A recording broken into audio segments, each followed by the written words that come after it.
Money at Work, Be Your Own Bank Continuing Financial Education Series brought to you by Millionaire Mindset Life. Today's episode centers around what do you need to know, or more specifically, what's the one key important question you should ask before buying an IUL?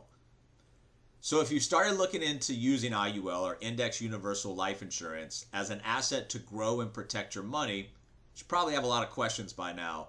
There's a lot of conflicting information everywhere you look, and there's all kinds of pitfalls to building the strategy correctly. If it's done wrong, you can really end up wasting a lot of your money. However, what's exciting about this is when properly structured, properly sold, and properly used, IUL can be a great financial vehicle. So what is that one important question that you have to ask? It's really simple. How much does it cost, or what are the fees involved in the contract? What you're going to find is that the fees inside the IUL contract are driven by two factors. First of all is the company that you use. And then second is the structure of the policy. You want to find a company that specializes in IULs. These companies, they buy options in volume and they know how to price the product properly. You can choose which insurance company best suits you based on a checklist of what you're looking for. When you structure these policies for the lowest cost structure, you buy the lowest death benefit or face value allowed. And the death benefit is ultimately what drives the fees. The higher the death benefit, the more commission the agent earns, and the higher the insurance and the internal cost. When structured with a lower death benefit, the fees usually decrease.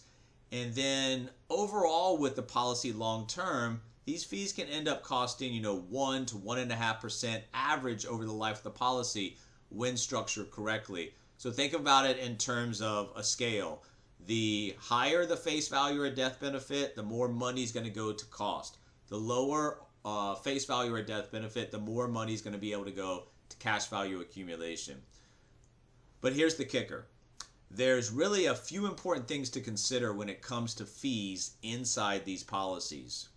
First of all, an IUL, you're actually getting a product for your money. Your family or your estate actually gets a death benefit paid to them when you die. There's no other or not many other financial tools that can say that. Second of all, if you get a policy with an index crediting bonus after a certain year, this can effectively help cover your insurance cost after that point throughout your life. So you're definitely looking for a policy with that kind of cash value bonus. And then third, unlike money management fees where the more you make, the more you pay, you aren't paying a percentage of your cash value in fees. So you're not penalized by having that nest egg grow over time. You need to be aware, one of the temporary downsides of these policies is that in the first several years, the fees are high. So it's kind of like a mortgage. When you're in the first new years, the more expensive than the rest of the years. Once again, it's a temporary cost for a long-term solution and strategy with protection along the way. This video is for information and educational purposes only. It's not a recommendation to buy cash value life insurance. Millionaire Mindset Life, stretch your thinking, create your vision, and achieve.